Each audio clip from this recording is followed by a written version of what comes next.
ভেজে নেব। এগুলো ফ্রাই করার সময় মনে হচ্ছিল অনেকটা শক্ত হয়ে যাচ্ছে।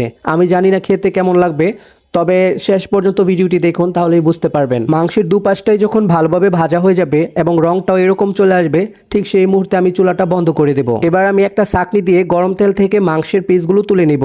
এদিকে আমি খুবই টেনশনে ছিলাম, মেহমান যেহেতু আসছে, না জানি আমার এই শখের মাংসের কোয়াবগুলো খেয়ে ফেলে। ঠিক সেই মুহূর্তে আমার টেনশনটা অনেকটাই দূর হয়ে গেছে, কারণ মা মেহমানদের জন্য রান্না শুরু করছে। ওদের জন্য মুরগির রোস্ট, গরুর মাংস, পোলাও রান্না করা হবে। সো আমি আমার গরুর মাংসের কোয়াব কারোর সাথে শেয়ার করব না। এদিকে আমি ছাঁকনি দিয়ে মাংসের পিসগুলো একটা একটা করে পাত্রের মধ্যে তুলে নিলাম। আর দেখুন এগুলো দেখতে কতটা সুন্দর লাগছে, মানে কমপ্লিটলি গরুর মাংসের কোয়াবই লাগতেছে।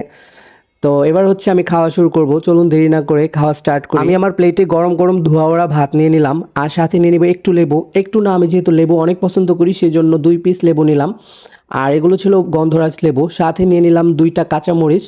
তো এবার হচ্ছে আমি মাংসের কোয়াবটা নিব। তো আপনাদেরকে একটু কাছ থেকে দেখিয়ে দিচ্ছি, দেখুন কতটা সুন্দর লাগছে এখন দেখতে। আর এগুলো দেখে শক্ত মনে হলেও ভিতরটা কিন্তু একদম সফট। আমি একটা ভেঙে দেখিয়ে দিলাম, খুবই সহজে ভেঙে ফেলছি। আমি জানি না আসলে মাংসের কোয়াব কিসের সাথে খাওয়া হয়, তবে আমি গরম গরম ভাতের সাথে খাবো, যেহেতু এখন লাঞ্চ টাইম সেজন্য। তো আমি কয়েক পিস নিয়ে নিলাম, যতটুকু আমি খেতে পারবো। যেহেতু একেবারেই শুকনো খাবার, সেজন্য এগুলো দিয়ে ভাত খাওয়া আমার পক্ষে পসিবল না। সেজন্য আমি যে মাংস রান্নার সময় মশলাগুলো ছিল সেগুলোতে একটু ঝোল দিয়ে গরম করে নিছি। তো এগুলো একটা বাটিতে নিয়ে নিলাম, তারপর একটু ঝোল ভাতের সাথে দিয়ে দিছি। তো দেখুন আমার লাঞ্চ প্রায় রেডি। একটা মাত্র আইটেম দিয়ে আমি আজকে দুপুরের খাবারটা কমপ্লিট করব।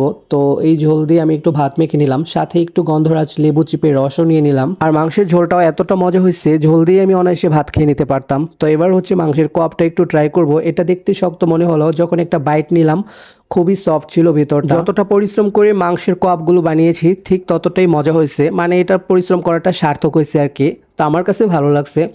আসলে এটা খুবই মজার একটা খাবার, আপনারা চাইলে বাসায় এটা ট্রাই করতে পারবেন। আমি সাথে আবার একটু একটু করে কাঁচামরিচও খেয়ে নিচ্ছি। তো গরম ভাতের সাথে একটু একটু করে লেবু চিপে রস নিয়ে, সাথে একটু ঝোল দিয়ে আর মাংসের কোয়াব দিয়ে ভাত খেতে আমার ভীষণ ভালো লাগতেছিল। আপনারা অনেকেই মনে করেন আমি খাবার খাওয়ার সময় বাম হাতে খাই, একদমই না, আমি ডান হাতে খাই। তবে আমি যেহেতু সেলফি ক্যামেরাতে ভিডিও করি সেজন্য এটা উল্টো দেখায়। আপনারা যদি আয়নার সামনে দাঁড়ান তাহলে খেয়াল করবেন বাম সাইডটা ডান সাইড মনে হয়। তো আমার ক্ষেত্রেও সেটাই মনে হচ্ছে। আপনারা অনেকেই ভুল বুঝেন যে আমি বাম হাতে খাবার খাই। সো এটা আজকেও ক্লিয়ার করে দিলাম। অনেকবারই সেটা বলছি, তবে আপনারা অনেকেই হয়তো খেয়াল করেননি। আশা করি আজকে আপনাদের এই বিষয়টা ক্লিয়ার হয়ে গেল। তো দেখুন আমি খুবই তৃপ্তি সহকারে গরুর মাংসের কোয়াব দিয়ে ভাত খেয়ে নিলাম। তো এই ছিল আমার আজকের ব্লগ। আপনাদের কাছে কেমন লেগেছে অবশ্যই কমেন্ট করে জানাবেন, আর ভালো লাগলে একটা লাইক কমেন্ট শেয়ারও করবেন। তো পরবর্তী ভিডিও দেখার আমন্ত্রণ জানিয়ে আমি আমার আজকের ভিডিওটা এখানেই শেষ করছি।